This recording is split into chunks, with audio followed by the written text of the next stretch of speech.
rabattering og hvad ved jeg, der kan løbe på i gebyr. Jeg køber bare en franc, som ændrer rentestrukturen på mit lån. Men lån vil være 10 millioner mere nu. Hvis du har en restgæld på 10 millioner, så er de brugt til et eller andet. Der er kun differenceudveksling her. Så fra er der ikke hovedstødsudveksling. Så det er reelt set banken, der tager 10 millioner et eller andet sted fra. Og det er en teknisk hovedstol. Og fik lige hudler med. Så nu står her, ikke? Der er ingen hovedstolsudveksling. Og det, der stod på den første hovedstolen, er en teknisk hovedstol, og den er grundlag for beregning af rentebetalingerne. Der er ingen fysisk lån eller indskud. Men det må jo koste noget at få banken til at godkende sådan fra. Men det er ikke sikkert, at jeg køber det i banken. Okay. Sjovt nok. Jamen altså, hvis vi tager før, er det ikke sikkert, at jeg køber den. Det er den bank, hvor jeg låner 10 millioner. Det er som at sige, at det var et realkreditlån, jeg havde med 6 måneders rentefastsættelse. Hvis jeg havde en F1'er, så ville jeg købe den fra på 2 år, for eksempel. En 12-24 fra. Så vil jeg stadigvæk have dækket min rente af i 12 måneder frem. Lad os så sige, at F1-lånet hed 360, og jeg kunne faktisk låne over 24 måneder til 340. Så kunne jeg købe sådan 12-24 fra, hvor jeg så selvfølgelig stadigvæk ville stå i den samme situation, hvis renten faldt under det, som jeg betalte. Ja, så ville jeg tage penge, men hvis min forventning nu var, hvis jeg havde en tyrkertro på, at renten ville stige derfra det niveau, vi er på nu, så ville jeg kunne lave mig en lille ekstraordinær gevinst.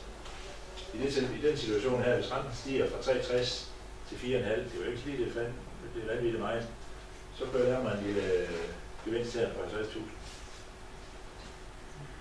Og den trafik, der var meget udbredt her, et af dem, nogle af de institutter, der sådan var meget rundt og sælge fra, det var blandt andet nogle af de institutter, som har realkreditinstitutter knyttet til sig. Fordi der giver det faktisk god mening. Der er ikke noget odiøst til at lave en fra, fordi man kan sige, at du kan bruge den.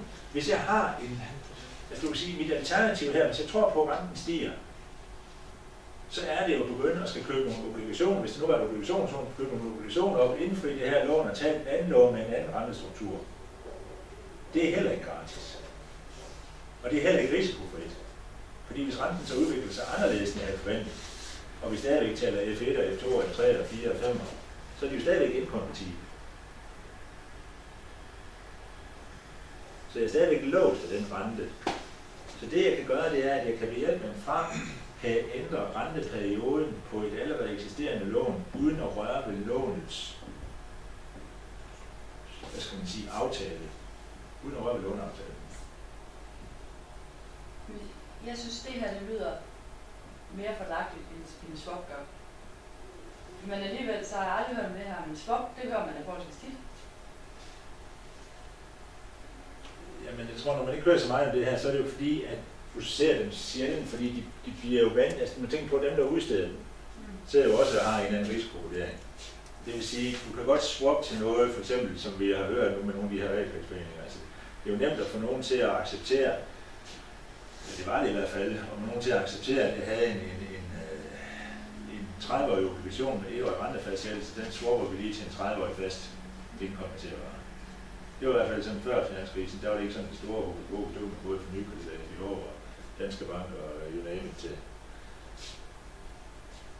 Det der er med fra, det er, at ved at de har den der asymmetri, så de findes, jeg ikke sige, de ikke findes, men de er mest udbredt på relativt korte løbetider.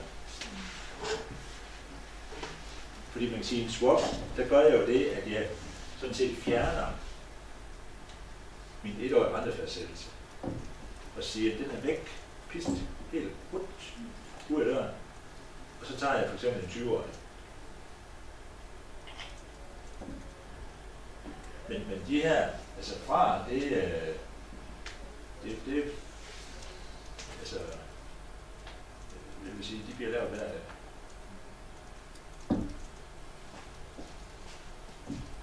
Fordi fordelen ved frarene, det er især det her med, at du ændrer ikke den grundlæggende struktur på dit lån. Du ændrer ikke den grundlæggende struktur på dit lån. Du kan lave en midlertidig afdækning mod nogle forventede udsving, så hvor man kan sige, hvis du alternativt skulle gøre det, så skulle du indfri lån og optage det andet lån med en anden rentestruktur på. Hvis du nu tænker, at den her, mine forventninger, lad mig bare sige det her scenarie, det har været, at mine forventninger på den korte bane var, at renten ville stige. Hvis jeg laver en 6-12 fra, så vil jeg kunne lave mig en gevinst på 52.000. Det vil sige, at jeg køber mig også noget tid til at se, får jeg nu ret. Og så kunne jeg så vælge efter 12 måneder og lave min konvertering. Og det jeg gør selvfølgelig også, det er, at jeg spekulerer lidt i, at vi har en omvendt rentekurve. Specielt når vi taler, at det er lån eller noget. Kan du ikke forklare, hvordan de tjener penge på det? Så renten er 63, og den laver de om til 3,44. Ja. Over 12 måneder. Betaler han så 3,44 i 12 måneder? Betaler 3,44. Det koster mig 3,44 at lave sådan en fra, Ja. hvor jeg låner i 12 måneder og placerer i 6 måneder. Det vil sige... Hvad låner du til, og hvad placerer du til?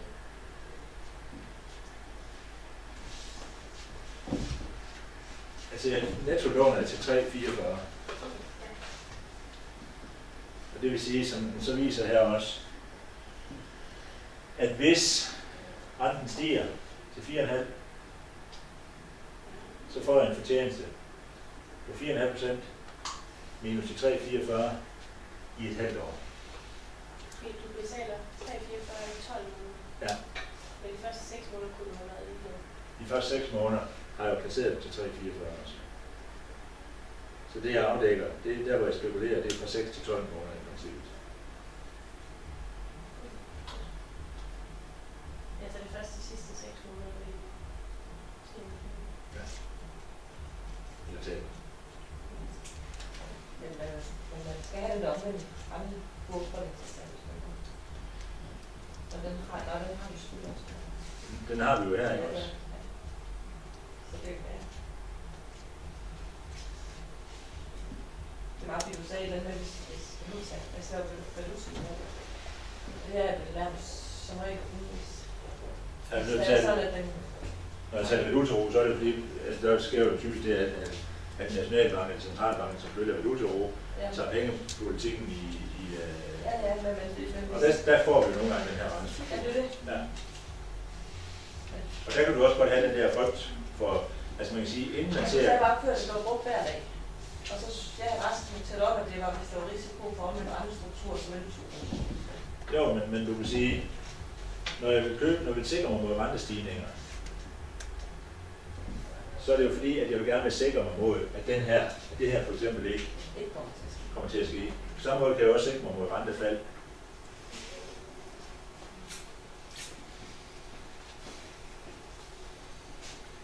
Det næste, vi kommer til, det er til gengæld noget, som i princippet, tror at de er, der er i pengestudier, de er, der er arbejder med hver dag, uden at vide det, måske, ovenikøbet. Er nogen af jer, der tilbyder lån med renteloft? Vi laver en forhold til rente. Nej, det skal vi helst ikke. Det er det her.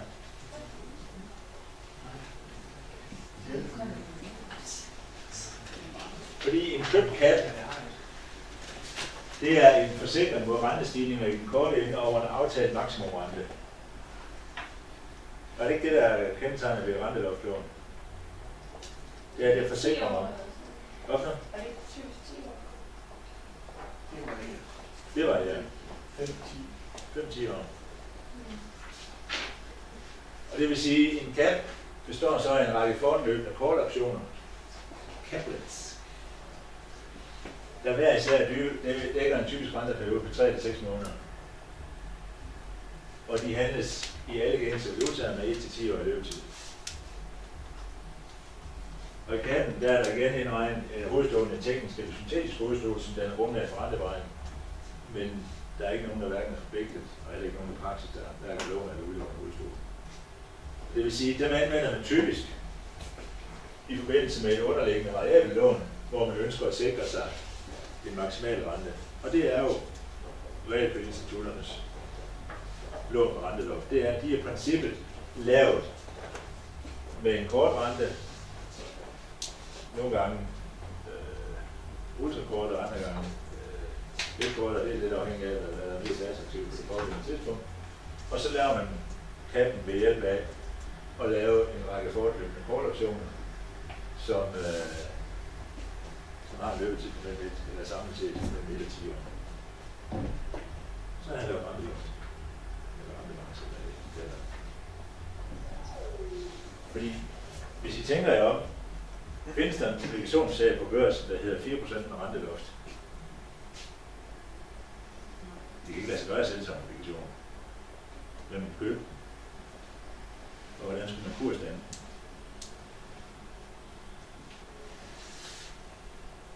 Det, altså, vi har en obligation nu med, fordi der skal vi jo tænke på, det vi i princippet vil gå ind og gøre, det er, at vi siger, vi har en obligation nu til 2%, men som maks skal komme til at koste kun 4%. Hvordan skulle vi kurssætte den?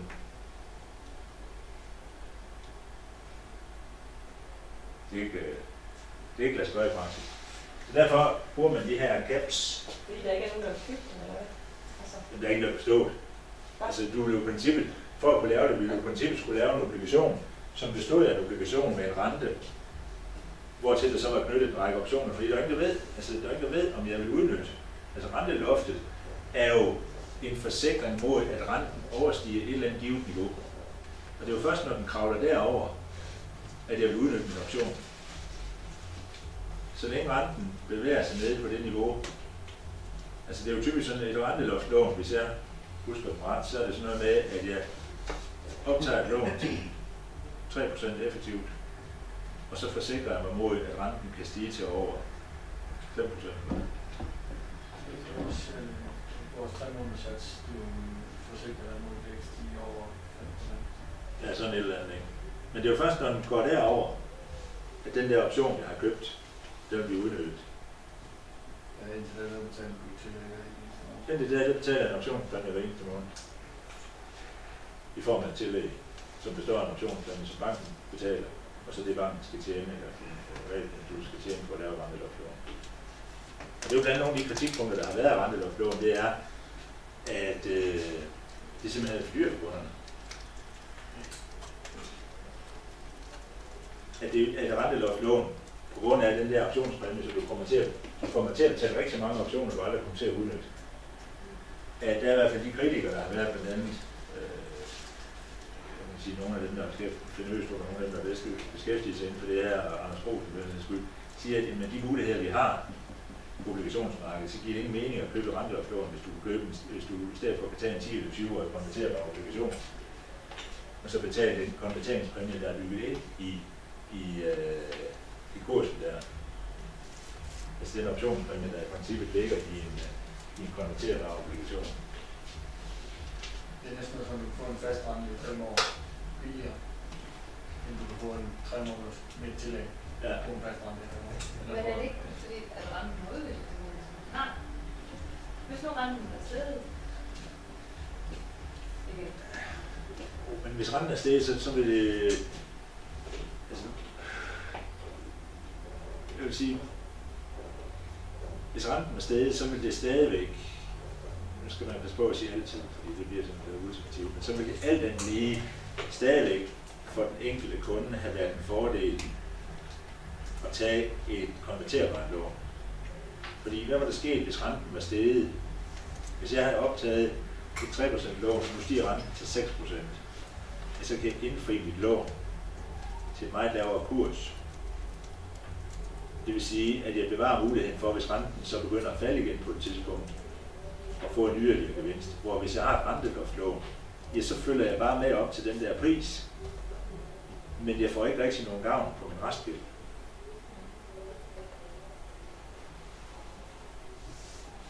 Så, altså, nogle af dem gået så vidt til at kalde det at sætte renteloftlån til kunder, det er på kant med kundeformæt.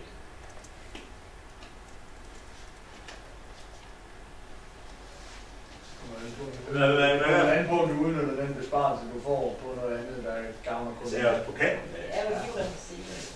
Hvad? Det er jo livremsigt. Det er Så er der kunder, har vi også. sådan man bruger indtjeningsgilde, fordi hvad er det, hvis man nu lige sådan tager en tidsspring, hvad tjener man allermest på? Så det er ligegyldigt, om man er bank, eller man er tøjhandler, eller hvad man er, hvad tjener man mest på? På den korte bane i hvert fald. De forretninger, som kunden ikke kan gennemskue. Jamen, jo mere gennemsigtig min omkostningsstruktur er, jo mere bevidst er kunden også om, at han har betalt for varen. Og det er ligegyldigt, om man er en bank eller man er en købmand.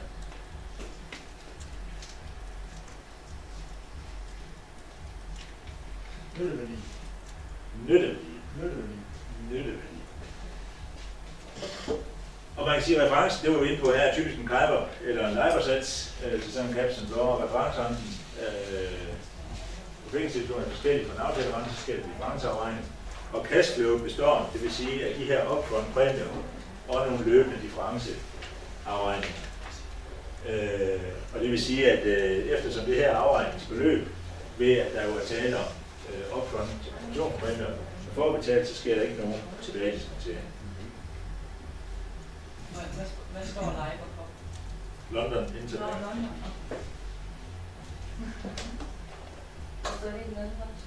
Hvad? Kuiper, Copenhagen. Så er der også en, der i gamle år også en, der hed Stibor. Men den Kuiper, var det ikke den, der var aflyst i Ceterne? To. Så det er faktisk Ceterne. Afløst. Jamen, Altså, vi laver stadigvæk kun lån i Kuiper. Vi laver ikke nogen i Ceterne. Den er dyr. nå jo, bare den grund. Men det var, altså man kan sige, på et tidspunkt havde vi jo alle sammen en oplevelse af, en opfattelse af, at Kuiper og LIBOR og Stibor og hvad de hedder alle sammen, det var sådan nogle nærmest officielle renter. Fordi centralt, det typisk blev offentliggjort på centralbankens hjemmeside. Da man så fandt ud af, at det var fiflet dem, så blev de ikke offentliggjort på de der centralbankens hjemmeside længere, så er det blevet sådan. Meningen man ved det ikke, men resten af os, vi ved det godt. At det er sådan bare en rente, der skal godt være det selv. I ved også.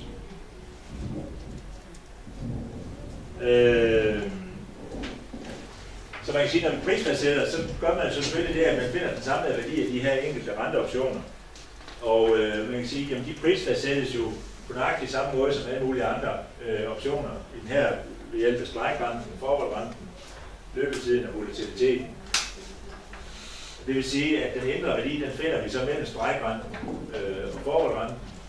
Og hvis en option er out of the money eller at the money, ja, så er den indre værdi lige 0. Men når vi tager det med, så er det egentlig mere, for lige også at forklare lidt i forhold til, hvordan nogle af de her instrumenter, som jo har det her optionspræg, faktisk også bliver brugt i praksis. Igen, hvis vi tager ham her, ABC, der har en variabelforrentet lån, der bliver rullet hver kvartal med en Kuiper 3 som referencerente. Nu vil vi gerne sikre os mod finanskrisen. Og vi køber en 2-årig cap. Det vil sige, at vi har en hovedstol på 20 millioner. Præmien den er 50 basispunkter upfront af hovedstolen, svarende til 0,26% per annum. Den starter først i 3.10 og udløber først i 3.12. Aftalerenten er 4%, og vi har nogle rulledatorer hver kvartal. Først i 6., først i 12. og første i 4. Alternativ fastrente i 2 år er 4%. Det vil sige, at vi har en renteperiode. Periode 1, der har vi en markedsrente på 3%, 5%, 4,5% og 3%. Det giver os en finansieringsrente inklusive præmien for de her 3,2, 5, 4,2 osv. Hvis renteflowet udvikler sig som beskrevet her. Og man kan sige, at det der jo er, det er jo, hvis jeg køber sådan en 2-årig cap, hvor jeg har en aftalerente på 4%, ja, så kan man sige, så kan jeg jo få en finansieringsrente inklusive præmie på det her 0,265%, og det vil sige, hvis nu markedsrenten stiger til 5%, så betaler jeg stadigvæk kun 4,265. Hvis markedsrenten bliver 4,5%, så betaler jeg 4,265, men hvis markedsrenten falder 3%, så betaler jeg altså 3,265, det vil sige, at den situation kommer jeg til at betale mere i form af den præmie, som jeg betaler for skatten.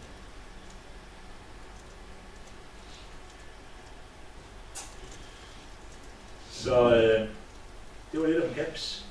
Skulle vi ikke tage den der med varighed og modificere varighed? Skal vi lige have en pause, inden vi... Hvad er klokken? 7:30? Er den 7:30? Jeg står og kigger på det ur, og tænker, vi har brug til det.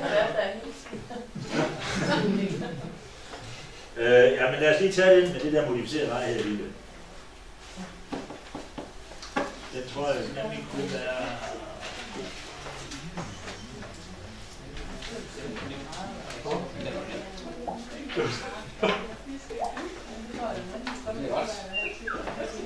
Og det er også igen sådan en helt enkel opgave, bestående af 3 obligationer, 5% lånelån, 7% serielån, 6% annuitetslån med en kursværdi på 980, 1530 og 500 kroner. Vi får endda oplyst her en effektiv rente. Det er luksus. Og vi får oplyst varigheden på de enkelte obligationer. Luksus. Så det I skal gøre nu, det er at beregne porteføljens varighed og den modificerede varighed.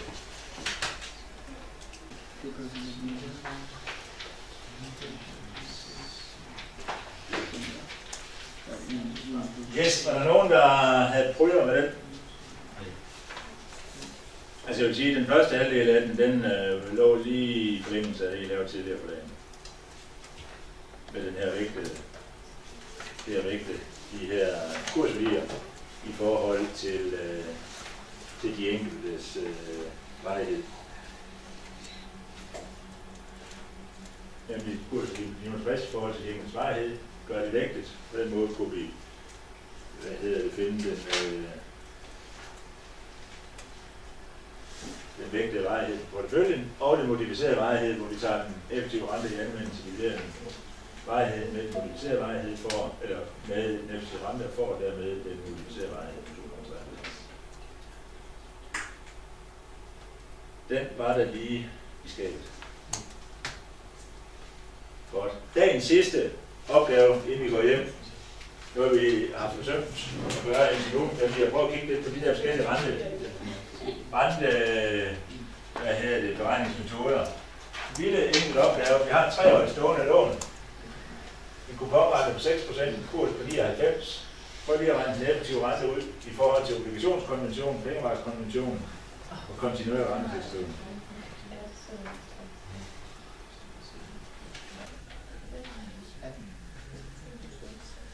Sådan skulle formerne gerne se ud. Hvis vi tager obligationskonventionen, 99, det er lige med 6 gange en parentes, hvor der står 1 plus i, opløftet i minus første. I næste led 6 gange 1 plus i, opløftet i minus anden, og så 106 gange 1 plus i, opløftet i minus tredje.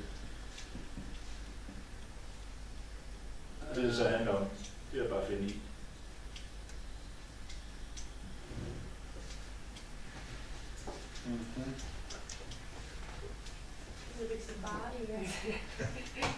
Og man kan jo altid starte med trial and error.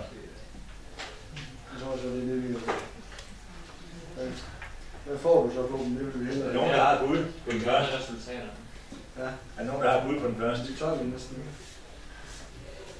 Altså kuponerne 6%, 3 år i løbetid, kurs 99. Det er ikke 6,1. Jeg svinger selv. 6,19. 6,1910.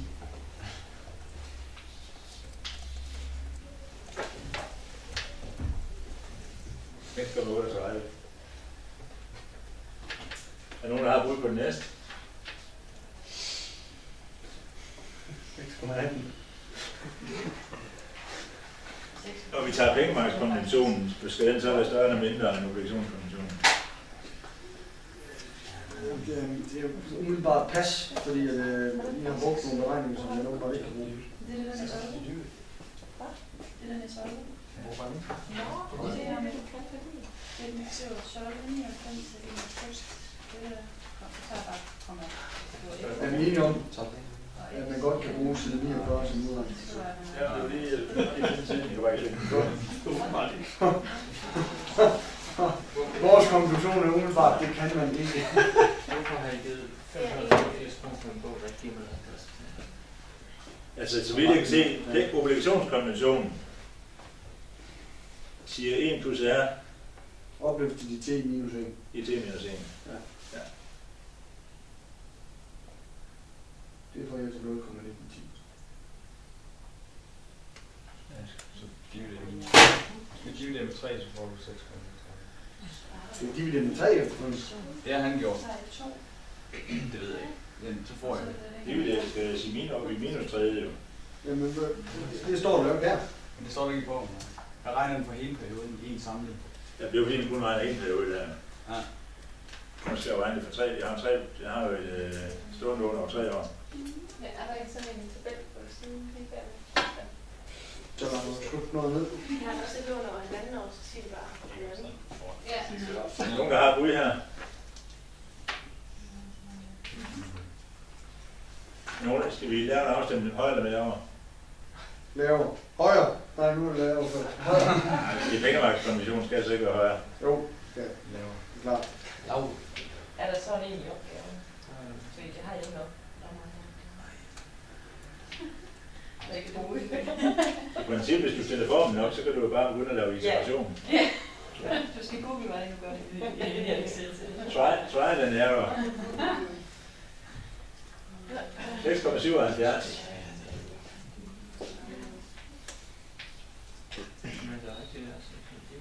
Kontinuer rentetilskrivning. Dividerer det efterfølgende. Så får jeg den der 6 kroner. Så får vi det ikke. Det er jo så også dit per år eller per tag. Du skal dividere med 10.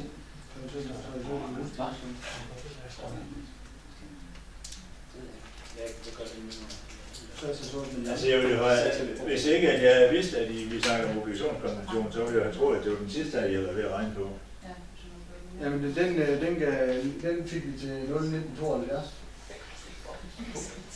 Nej, det er rigtigt. Viser mig, hvordan jeg så det. 6,1. Vi får ikke det rigtigt den i midten. 6,1.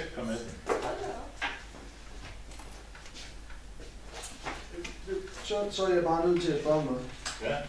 Når der nu er en tabel her, der er eksempler på effektive renteberegninger. Nu har vi så lige set, at du har kørt dem ud på en på 1 år, en på 2 år, en på 3 år. Så kan jeg ikke forstå, hvorfor der er en på 1,5 år her.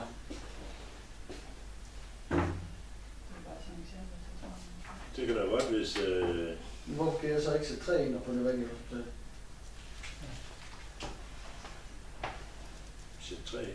Ja, det er jo 3 år løbet. Så man kun laver én. Jamen her har vi jo, nu vil vi rente på 10% på andet, og 3 løbetider på henholdsvis halv 1 og Ja, andet år. 3 løbetider. Jo, men de er jo regnet ud. Hver for sig. Hver for sig. De er delt op i en halvt år hver. De er jo ikke delt op i et halvt år hver. Ja, her det er jo en. Det er jo en løbetid her. Her har vi løbetid på et halvt år. En af løbetid. Der er lavet. Du har også lavet på den på 1,5 år.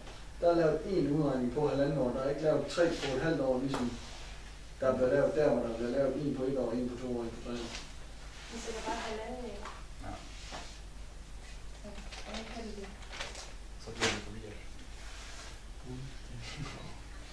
På et lidt højere niveau. Jeg har ikke noget problem med at sidde og lave den der. Eller jo, det tager fandme lang tid.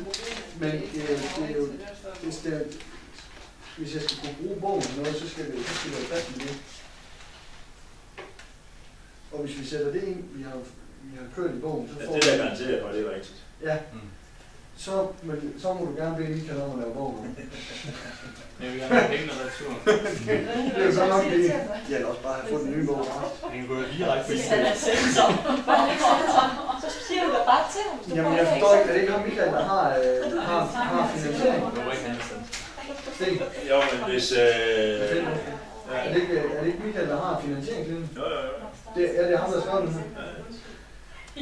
Undskyld, jeg har Undskyld, jeg har ikke forstået det. Så vi sætter det ind i stedet. Men Anders Theisen med investeringer, siger du. Jamen, som udgangspunkt, så vil jeg slet ikke engang kigge til den her bog, fordi det virker ikke som om, det er det rigtigt. Og det gør det så måske nok lidt alligevel, men den er bare kørt ud. Altså det eksempel her, for eksempel ikke tager højde for, den viser bare, den er jo lavet for at vise forskellen på de her 3 forhold. Det den jo ikke tager højde for, det er jo, at de efter 3 år får hovedstolen naturen.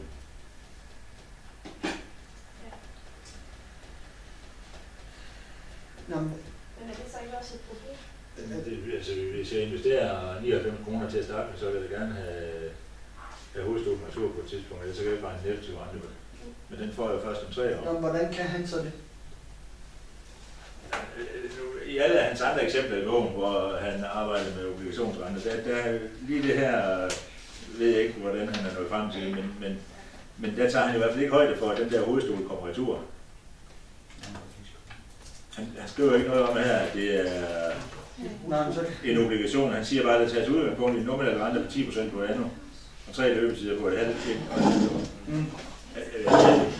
Jeg kan ikke svare på, hvorfor lige det eksempel her er lavet på den måde. Men det jeg siger, det er, at jeg kan i hvert fald se det eksempel, der er på side 49, at der bliver der ikke taget højde for, at vi skal have hovedstolens natur. Hvis vi skal regne en effektiv rente ud, som vi også så tidligere på dagen, så er vi jo nødt til at regne ud, så det vi også får hovedstolens natur. Men den får vi jo først, når det skal låne udløb. Som vi så før i det her tidligere dagen, hvor det var serielån, og fik 20 kroner natur hver år. Jeg har intet problem i at forstå, hvad det er, du siger.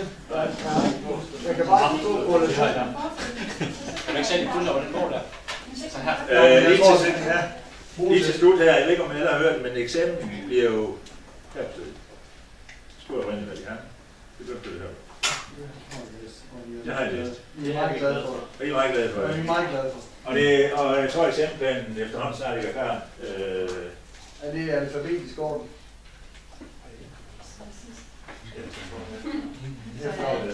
Eller er det efter... Nej. Så Mike, i hvert fald den, jeg har på i hånden, der er det ikke. Men hvis jeg sender den ud her... En dag før. Jamen, jeg ved ikke, om jeg fik bare et udkast her, og det var et eller andet, hun skulle have ret i, eller hvad det var.